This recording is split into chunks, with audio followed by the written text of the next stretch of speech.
Yoldaşlar, indi isə server əməliyyat sistemləri ilə ilk tanışlığı adına danışmaq istədiyim bəzi xüsusiyyətlər var. Gəlin onlardan danışaq. İlk öncə bu görüşdə server menecerdir, hansı ki avtomatik server açıldığı zaman desktopunuzda qarşınıza çıxır.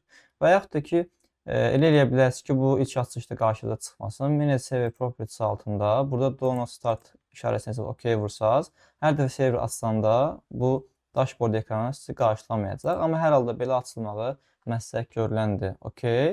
Yəni gördüyünüz kimi çox sadə ekranı var, hansı ki bütün proseslər bu ekranla idarə olunur. Bəzi xüsusiyyətlər var, indi biz onlardan danışacağıq. Deməli yoldaşlar, Windows server idarəsini 5 parça halında ələ alır. Baxın, config is local server, add roles-dur, add other service to manage-dir, create a server group-dur, connect və s. OK. 5 əsas parça halına bölüb və bu formada ələ alır. Bu bilirsiniz nədir yoldaşlar? Bu serverin ən sürətli formada idarə edilə biləcək xüsusiyyətlərini özetidir. Özet formasında bura verib biz buradan işlərimizi görürük. Sonra burada rules and server qruplar var, hansı ki serverin statusunu buradan görə bilirik, nə vəziyyətdədir. Burada məsəl üçün serverə, məsələn bu lokal serverində, bu all serverində bunu danışacağıq. Hələ ki qalsın kənara, çox da istifadə edəmirik onsuz da.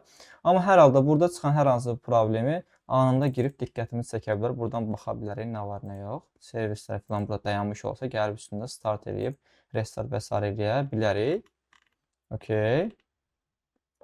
Sonra configure use local serverə tıklasaq, burada ümumiyyətlə serverin qısa yollardır. Yəni buradan da biz bəzi işləri görə bilirik, asanlıq baxımındandır.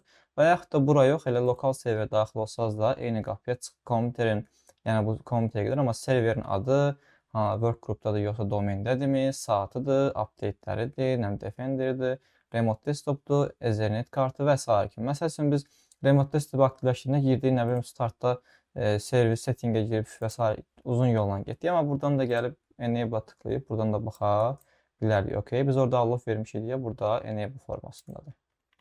Sonra burada hansı ki eventlər var, bu serverdə nələr baş verir, nələr var, xəbərdarlıqlar, warninglər və s. kritik xətalar və s. bunları analiz edə bilirik. Hansı ki serverin servisləri haqqında məlumatdır. Buradan da girib baxa bilərik, nə var, nə yox, nələr gedir. Bildiyiniz kimi dashboard ekranında Best Practice Analyzer-da hansı ki aktiv deyil, onun üçün burada bir şey yoxdur. Performans bunun üçün bir şey yaradılmayıb. Ona görə də burada hər hansı bir məlumat yoxdur. Available deyil. Bu Role and Features-da indi bir dəqiqə bunun üzərindən konkret danışacağıq. Sonra yoldaş, gəlin bu serverlər haqqında danışım. Bu mövzunu da bağlayaq. Yeni dediyim kimi, yəni çox istifadə eləmirik. Amma hər halda məlumatımız olsun. Deməli yoldaş da bilirik də bu bir server meneceridir. Hansı ki serverləri idarə etmək üçündür. İndi hal-hazırda bir dənə server var, o da özüdür. 190.168.0.50 serverdir. OK. Amma biz buradan bir neçə serverdə əlavə edib idarə edə bilərik. Söz yox, indi server idarə etmək üçün çox başqa menecerlər var. Yəni bundan daha yaxşısı var. Amma hər halda burada serverləri biz əlavə edib, yəni əgər başqa serverlərimiz var, şəbəkədə onlar bir-birini görürsə, əlavə edib buradan da idarə edə bilərik. OK, bu da bu formadır. Və biz, indi yox, oraya gəlməmişdən qabaq, gəlin sizə başqa şey deyim. OK, dashboard ekranında Add Roles and Features-a daxil olursunuz, yəni rollar və xüsusiyyətlər bölümünə. Bu Welcome ekranıdır, yəni xoş gəldin, 5 getdin. OK. Burada role base mi yoxsa feature base installation mu onu seçirik. Hansı ki rol köklü və ya xüsusiyyət köklü olaraq. OK. Burada birdən çox deyəcək, serverlərimiz ola bilər də. Hansı serveri üzərində iş görəcəksən onu seçməliyik. Zaten bizdə bir dənədir. OK. Burada da select a virtual hard disk. Hər hansı bir hard diskimiz varsa onun üzərində iş görmək istəsə bunu seçə bilərik. OK. Biz select a from server pool'dan gedəcək. Yəni bir dənə serverimiz var. Onu seçib gedirik. OK. Əsas məsələ. Baxın, ilk öncə qarşımıza nə çıxdı? Server rules. Serverin rolları.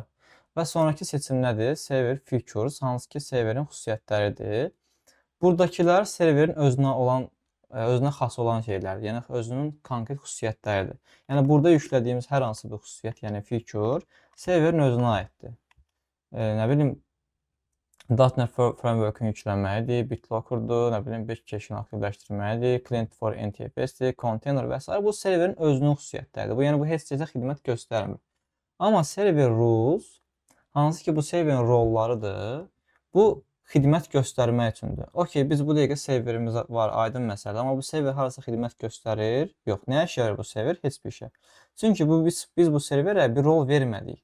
Onun bu dəqiqə heç bir rolu yoxdur. Rol verəcəyik iləriki zamanlarda, amma hal-hazırda onu demək istəyirəm ki, biz serverə rol verməmişiksə, deməli prosta server qalıb dayanıb. Yəni heç bir xidmət göstərmir. Xidmət göstərmək üçün ona bir rol tərtib eləməliyik. Məsəl üçün Active Directory domain controller üçün Active Directory yükləyə bilərik və yaxud DHCP serverli eləyə bilər, bu DNS serverli eləyə bilər, file serverli eləyə bilər və s. kimi xidmət web AES serveri göstərə bilər, hansı ki web saytlar və s. üçün.